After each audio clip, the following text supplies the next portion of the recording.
Hello, everyone, and welcome back to another episode here on Swish City. I'm your host, Bruce Velez, and in today's episode, we're going to be doing another one in our series where we dive in and look at every team's NBA season preview by looking back at what they did in this latest offseason and giving my prediction on where I think they're going to fall in this next upcoming season. And as you guys can tell from the title, from the thumbnail, we're going to be discussing the New Orleans Pelicans, who have been a mess this off season, making some questionable trades, moves, and ultimately having a weird constructed roster that gives them the possibility to be a lot better than what I predict. But ultimately, with it all coming together, I don't necessarily know it's going to be better than where they sit. So without further ado, we're going to dive in and explore the Pelicans off season. Let me know your thoughts down below in the comment section. If you do enjoy the content, make sure to hit that subscribe button to stay tuned for when your team does come up here on this series and to stay up to date on everything NBA as we'll be diving into it this season on this channel. Without further ado, though, let's get into the Pelicans.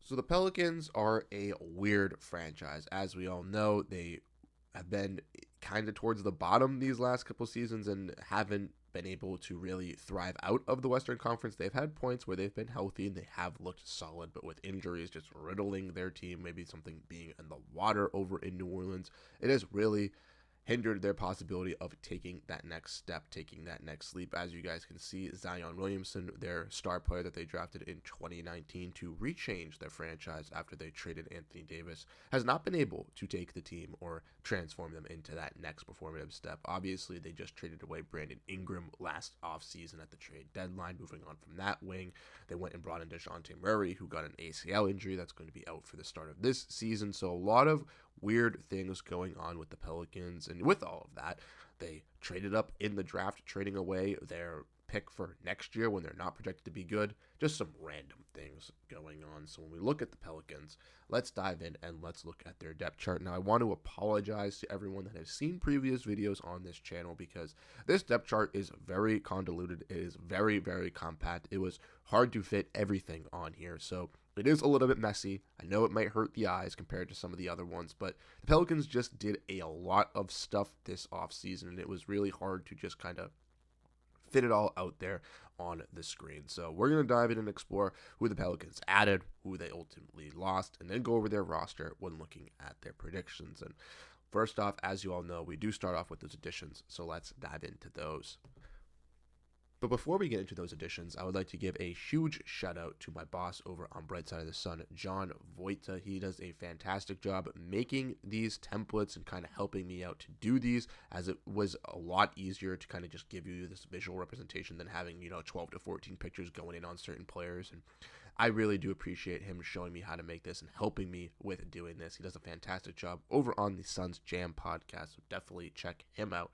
But let's dive into the Pelicans now.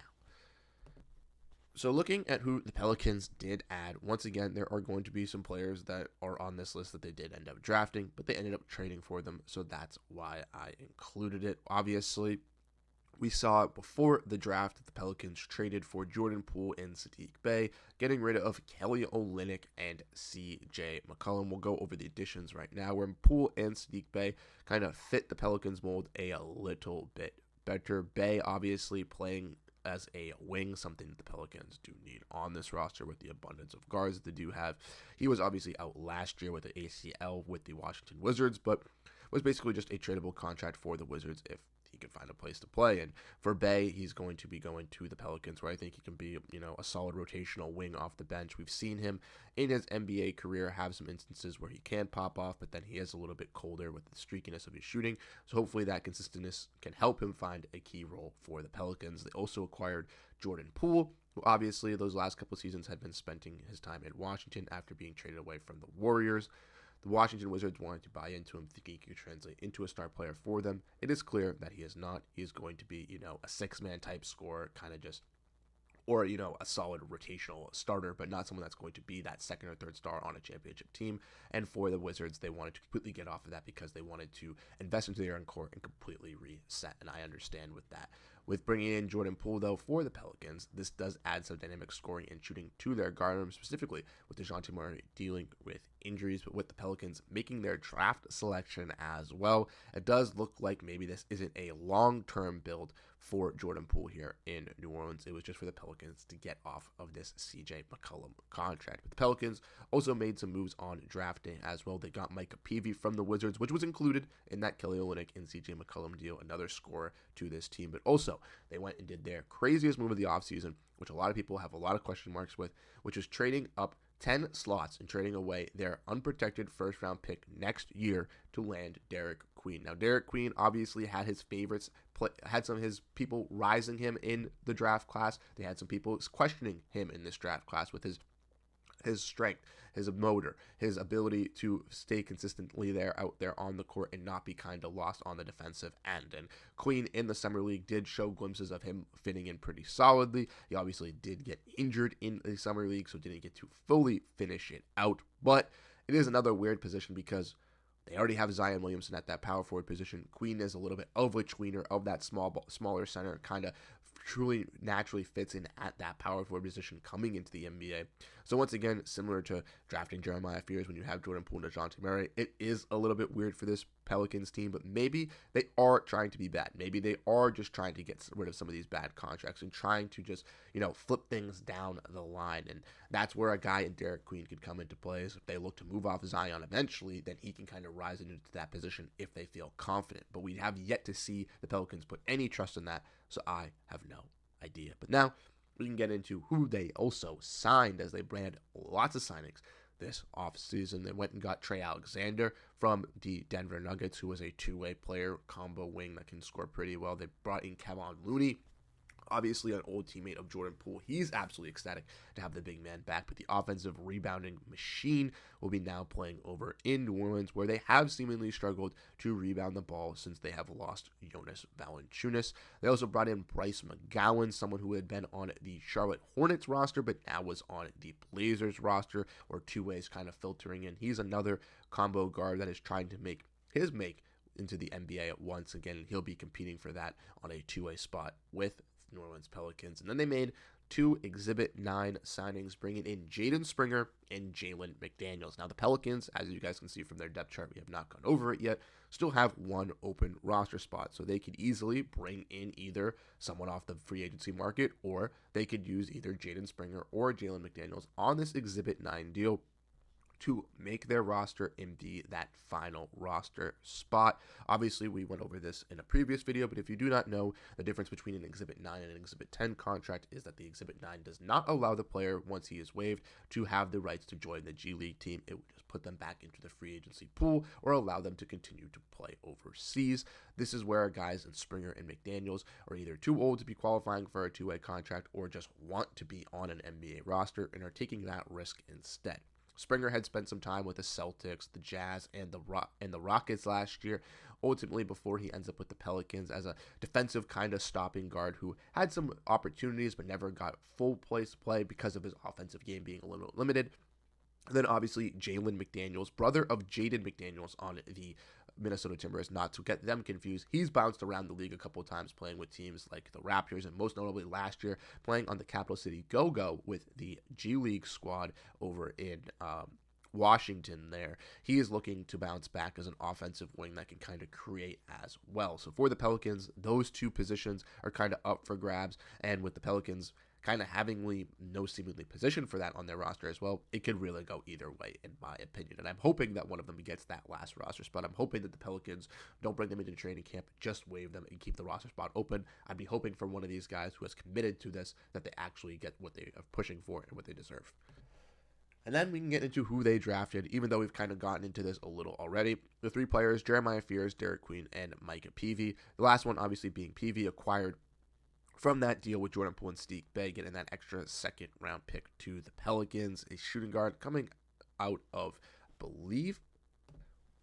he was just drafted out of Georgetown. The shooting guard is going to look to make a little bit of some noise kind of behind Jordan Poole and Jordan Hawkins, another obviously lottery pick that really hasn't panned out for the Pelicans in that shooting guard role. Like I mentioned, they drafted Derek Queen. We went over him a little bit earlier, comparing him to Zion, but something that the Pelicans are going to have to keep an eye on with his health and how he can really fit into this rotation here. With them having a weakened front court, we could see him play some center in some of these instances, which I would love to see, but I think we're going to see him play some more power forward. And then Jeremiah Fears. This was the player that I said was going to be the Pelicans pick, and you can go back on my Twitter, which is linked down here in the description, by the way, all the way to the draft. If you search up Jeremiah Fears, on this day where they made this trade, I said that they were taking Jeremiah Fears because, in my personal opinion, the Wizards and the Pelicans at picks, 6 and 7, back to back, were both interested in guards. And Trey Johnson and Jeremiah Fears were a little bit different, where Jeremiah Fears is a little bit more of a playmaker, can obviously be that shot creator and scorer, but Trey Johnson was that all-out scorer, all-out guy. And once they made that trade for Jordan Poole to give him to the Pelicans, a very similar role in Trey Johnson, I knew that the Wizards were easily going to take Trey Johnson to replace Jordan Poole, and that made sense why the Pelicans would take Fears. Now, Fears at Oklahoma, one of the youngest players coming into the draft, is someone that I'm going to keep a very keen eye on. Now, obviously, within this rotation, might not get the most burn the first year because he is so young, depending on how the Pelicans really want to be this season. We could see them, they're trying to win, maybe bench him a little bit. But I do think once this team does fully turn the corner, if Jeremiah Fears is that guy, he is going to showcase to be that person for the Pelicans. Because once again, he's younger, he needs the time to grow, and if he can get that opportunity with New Orleans where they play through him, make him that number one option, we could see him actually turn up and actually deliver for the Pelicans, something we haven't been able to see in these last couple of seasons since they've invested into these stars.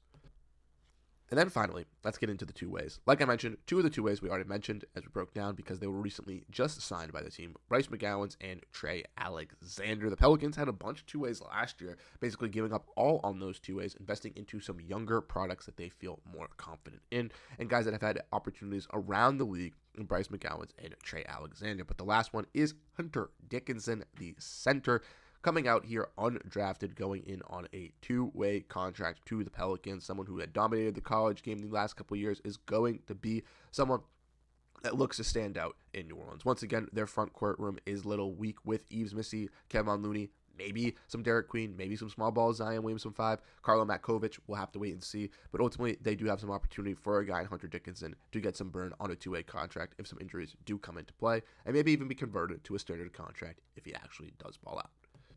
So now that we went over everything that the Pelicans have added, which was a lot, let's go over what they lost. As, like I mentioned, they made that one trade and only trade this season where they traded away Saddiq Bey and Jordan Poole for Kelly Olynyk and C.J. McCollum. I also forgot to add this in here, but in that Derek Queen deal, they also gave up Asa Newell, who was obviously the 23rd selection, the pick that the Atlanta Hawks wanted at pick 13.